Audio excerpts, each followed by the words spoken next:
Point Hockey Eagles post-game show. Joining us now, Kayla Santiago with the Diamond Debate. Kayla, I need some diamonds to make me happy. You got any on you? Can you send them my way? I do as well from Mark's Jewelers. I mean, they're the only thing that could possibly make me smile right now, because watching that game, I wanted to act like I was in a nightmare and possibly woke up from it, but no, it was real life, unfortunately. But you can still get your jewelry, the earrings, the pearl necklaces, everything you could possibly want at Mark's Jewelers. They have some fantastic stuff, and I promise you it'll make you feel better after that Eagles loss. Now, there's a ton to unpack here. You guys have already done some of it in the last few segments, but I want to go back to the topic that you guys have already touched on, and this is our Diamond Debate on Twitter. Make sure you go vote on JAKIB Sports. Is Nick Sirianni on the hot seat? And a lot of people say 82% yes, and I think that's consensus right now, especially if he goes into Tampa Bay and loses. And you guys have discussed this already, but Seth, I'm going to go to you first, because I know if Nick Sirianni loses this game in Tampa, there's no way that he's in Philadelphia next season. But on the flip side of that, is Brian Johnson still here? Is Sean Desai still here? Do they clean house and say, okay, we start over? Do they keep those guys? Where's your thought process on that? No, I think if you're going to move on from Sirianni, you need a whole philosophical shift. You got to bring in a guy for Jalen, because he's going to be your franchise quarterback. You've made that commitment.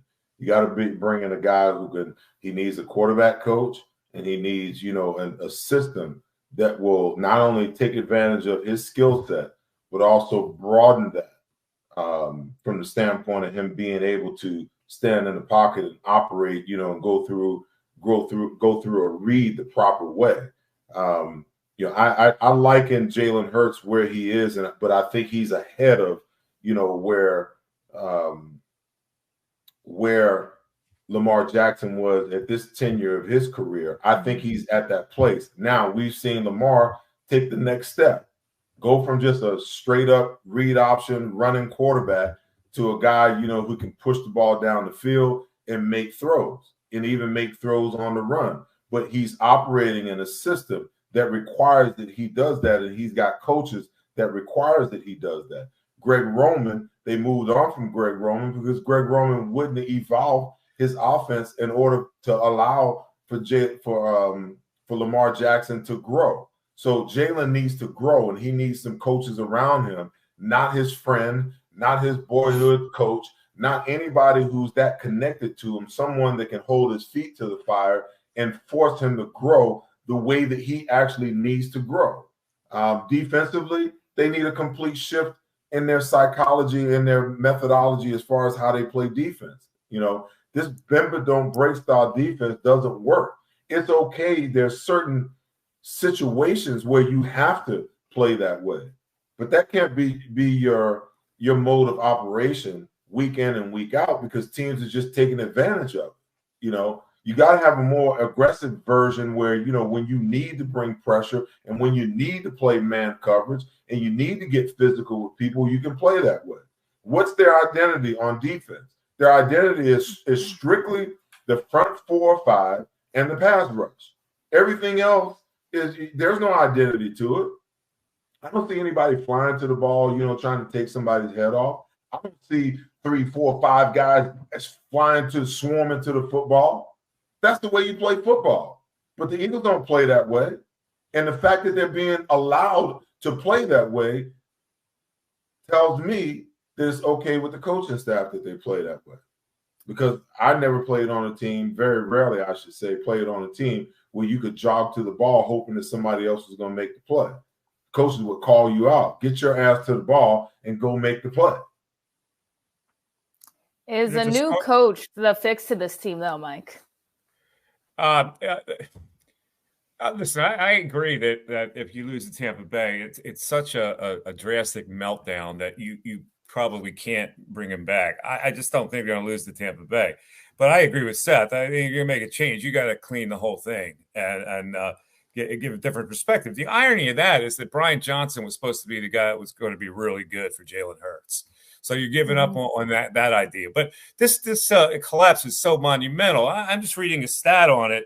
All right, they started the season 10-1. They're going to finish 11-6. So They're the first team to start the season 10-1 or better and finish with 11 or fewer wins since the 1986 Jets. That's monumental collapse. And when you have a monumental collapse like that, you just can't bring back the same guy if you lose that first-round playoff game. Now, I think he's going to save his job. But, yeah, I would agree with Seth. You've got to clean the whole thing if they lose that game next week. What brings you the confidence, though? Because I was listening to you guys earlier that they will beat Tampa Bay in Tampa Bay. Because I know the Buccaneers are really bad. I completely understand that. But the Eagles have looked terrible against bad teams, the Cardinals and then the Giants. And today, I understand Devontae Smith wasn't playing. A.J. Brown gets hurt early on. But even early on in this game, the very first snap, they didn't look like they wanted to be there. So what confidence do you have that they can go to Tampa Bay and win that game? Is it just they didn't want to be there today? Obviously, they didn't want to be there today. Next week is the different mindset. It's a playoff game. And their talent level is better than Tampa Bay. And they're going to have their guys back. And I just don't think Baker Mayfield, even though as bad as this defense is playing, I don't think Baker Mayfield carves them up. So I think it'll be a close game, and I think they'll win it. Hey, Xander, can you put a new placket down there for Mike? Take the Mike Missinelli off there and put Homer Simpson up there.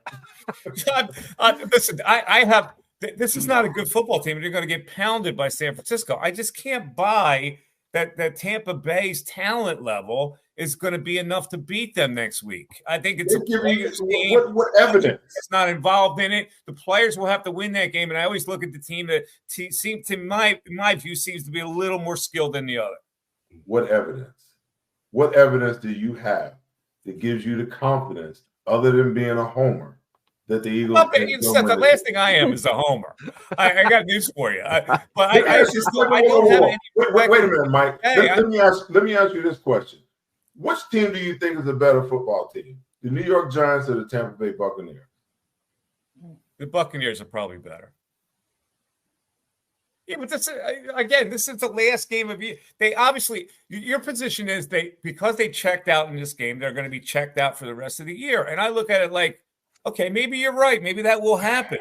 But if you're going to ask me the talent level of these two teams, I believe that the Eagles, on talent alone, can win the game like 21-17. And it's not like a resounding result. I just think they're going to be a little better than Tampa Bay. The problem for me in trying to get any confidence mustered up for this Eagles team is that when I have had confidence mustered up for this Eagles team, they found ways to lose. And we spoke at length throughout the season about how great it is to find ways to win, but that shouldn't be your MO, to scratch and claw and not be able to control a game this season. And they haven't really controlled a game this season since week 7 against the Dolphins. Like, let's think about that for a second. That's horrific. Week 7? That's embarrassing. And now you're facing a team in the Buccaneers who are, unfortunately, they're better than the Giants. No question about it. And they're better than the friggin' Cardinals too. And I can't muster up confidence again that now this team is going to go on the road and beat a Buccaneers team that's feeling pretty damn good about themselves, albeit just barely squeaking out. Did they win? Did they win? How good they is Tampa won. Bay? Right, scored a touchdown today. Yep. They won. Big difference than getting spanked by the New York Giants. I get it. Listen, the Eagles would have to erase the trauma of what has happened to them over the last 5 weeks, 6 weeks. Yeah, they need mental fortitude. Do they have that right now? They would have to erase that trauma, and maybe I'm taking a big leap that they can do that. But I'm saying the trauma is still going to linger. I just think their talent level is just a tad better, and they're going to be able to win the game. That doesn't mean that I'm sold on anything they do. Because they'll get beat 42-7 the following week. Yeah, but they're lost as hell right now. They are lost as hell right now. The men in black can't help the Eagles right now. You talking about erasing their memories? If you flash them right now, it would not help them, okay? I do have to agree with Seth and Mark here. I just think you look at these two last games and you say they don't even look like they want to be there. They're not even playing like they want to win football games. Not only that, but you're going into the first round really banged up. Is A.J. Brown going to be 100% healthy? Probably not. Hopefully he just got tangled, and of course they sit him out because at halftime Nick Sirianni kind of gave up on the game. Devontae Smith, is he going to be 100%? You look at Jalen Hurts. The blitz is going to be coming for him. How are they going to game plan around that? Mike, I'm going to go back to you here. Is there any chance, if the weapons are not there like they weren't today, if they're a little bit banged up, that the Eagles try and run the ball? It hasn't happened. And I said on social media, can they try to run the ball against the Giants? Seth strongly disagrees. They have to find a way to win, though, right? It's elimination game at this point. They won't try to run the ball. They'll rely on the fact that they'll have A.J. Brown and Devontae and Goddard in the game, and Swift will give them a little bit of a lift. They're not going to change their game plan to let DeAndre Swift carry him to victory, but I just think they'll make enough plays to beat a team that's mediocre. And I know the Giants are worse than mediocre, but there was something weird about today's game. They just didn't want to play.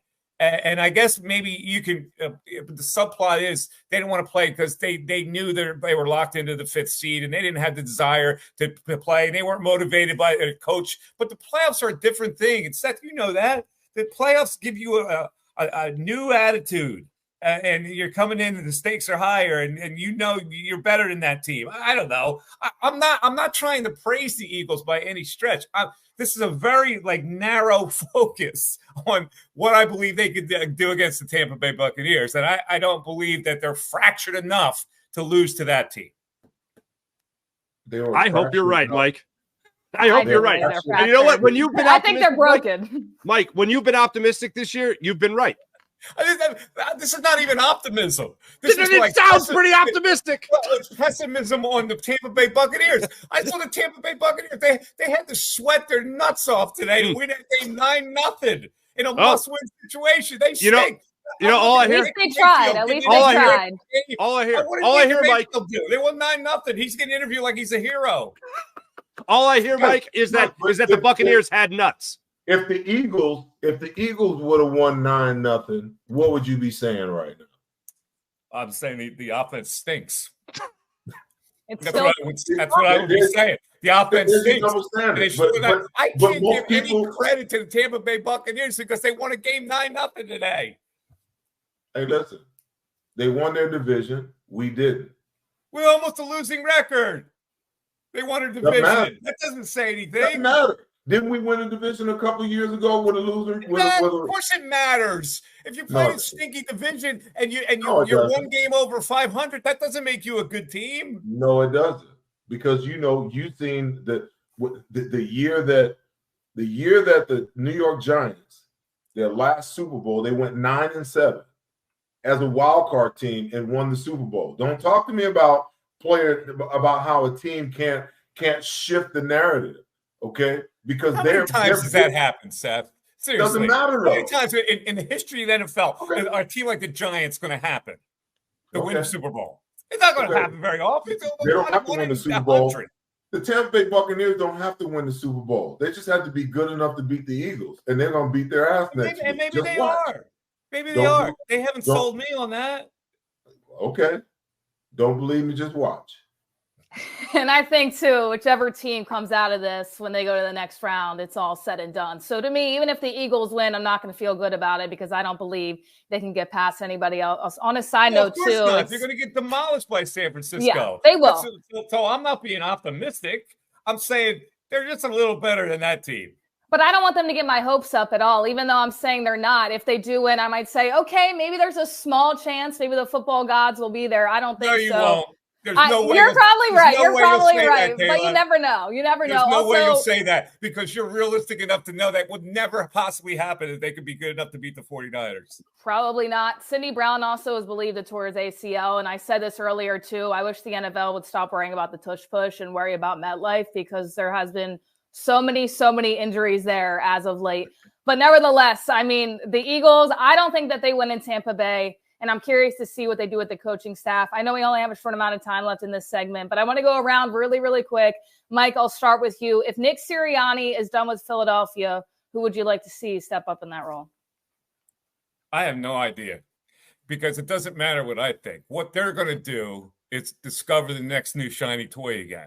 You know how the Eagles work. They're not going to get anybody that has any kind of a rep. They're going to find a guy that they put all their resources in and go, we discovered all these guys. We discovered freaking Andy Reid. We discovered Nick Sirianni because our insights are so wonderful. That's what's going to happen. There's going to be some new young coordinator or some coach on somebody's staff that they're going to say, that's the guy. We really all our research and evaluation, he's the guy. You'll see. So no Harbaugh, no Bill Belichick, none of those guys coming into Philadelphia? Oh, hell no. I agree with you as well. I would love to see Frank Reich as offensive coordinator at some point, but why? We'll see if that What's happens. Frank Reich ever done? Frank Reich is the most better than Brian. coach in the history of football. He's a better offensive coordinator than he is a head coach. He's a better offensive coordinator. He's better than Brian Johnson. Mark me down for Bill Belichick. Thank you. that would be a fun one to bring to Philadelphia. Oh, you're damn right it would be. Get out of here with Frank Reich. Seth, your final thoughts? I'm not a Bill Belichick guy either. To be honest with you, Farzy, because I love Bill Belichick. Yeah, it's too far down the trough for Bill Belichick at this point. No, I agree. But how much fun would that be? Because then there'd be no question as to who's in charge. That's true. Well, then it's a moot issue because they're never going to do it. Don't get me wrong. Yeah, but I'm rooting for that. Dumpster fire. I'm along the line as Mike. I don't know. Unless there's some kind of philosophical change, from the top down as to how they see the game and how you go about doing things. I think that this experiment, with these first-time head coaches, it's time to, go back to the well of maybe going back and getting a coach with some experience and a coach who has, some cachet about him. A coach who can go and also bring in position coaches who are adept at, building talent. Bill was talking about the drafting. Farzy was talking about, how the Eagles draft. And one of the things that sabotages your draft picks is the coaches that you have that are responsible for developing that talent. Okay, it's one thing to have a first-round draft pick. It's another thing to have a coach who can get the maximum out of that guy, who can teach him how to play that position, and who can develop that type of talent to be able to look at a linebacker and say, okay, you got enough speed to get anywhere on the field that you want to get to. Okay, now I got to teach you how to trust your eyes and believe what you see. And then we're going to work on, how you study and prepare so that you play the game from an anticipatory standpoint rather than always waiting to confirm and see what you see. I'm not telling you to guess. I'm telling you the information that you get via preparation, the film study, the data analytics that you use, the information that you gather. It's all telling. Every team has probabilities and things that they like to do and tendencies. How can I get those in your database so that, and then teach you how to play your position so well that you're not concerned about what your responsibilities are, because we've groomed them so much that it's automatic. The minute the ball is snapping, you get your read, whether you got A gap over here or B gap over here. Okay. When you drop, okay, if I got a guy number 2 in my zone and he goes out, then I know I got another guy coming in. If I get number 2 crossing my face, if one guy's leaving, another one's got to be coming. That's the type of information that coaches need to give to these young players so that they can put it on natural and allow their God-given talent and ability and skills, the things that evaluators see in players, where you can set that free and allow them to play in a free type of way. These players are locked up right now. They're locked up because you've confused them with 2 different coordinators, and the second coordinator right now is just throwing, crap at them, and they're trying to adjust and they're trying to understand what was being asked. And right now, they're mentally locked. They're frozen. They're frozen through analysis of what they're really trying to see. Instead of just being free to play and realize that I see what I see and I'm going 120 miles an hour. They're like, oh, I think I see. Like I saw Nicholas Morrow tonight drop in the zone. The first guy came through the zone and he's standing looking at the quarterback and he's kind of drifting to his left, but he doesn't really believe what he sees. If he believed what he saw, he had a pick six. A pick six, just go and make the play. But he's 2 steps too late and he misses the slant. Guy catches it, first down. See, and to me, a lot of that, the players have to get it and understand it, but a lot of it is coaching. You know, I know because I've been there. I've had great coaches that put it in me to be able to play in that manner. And as a defensive player, you have to play from an anticipatory standpoint, not guess it, but taking the information and the data that you put in your computer every single week and situationally saying, this is what they like to do. And if they try it, I'm going to make them pay for it. All right, let's take a break. John McMullen covered the game for JAKIB Media. He will be our next guest on the Pineland Hockey Eagles postgame show. I'm curious to know what John is going to say. But for the record, the great Baker Mayfield today threw for 113 yards against the worst team in the freaking league. And he's getting interviewed after the game like he's a Roman gladiator. Oh, well, what the hell?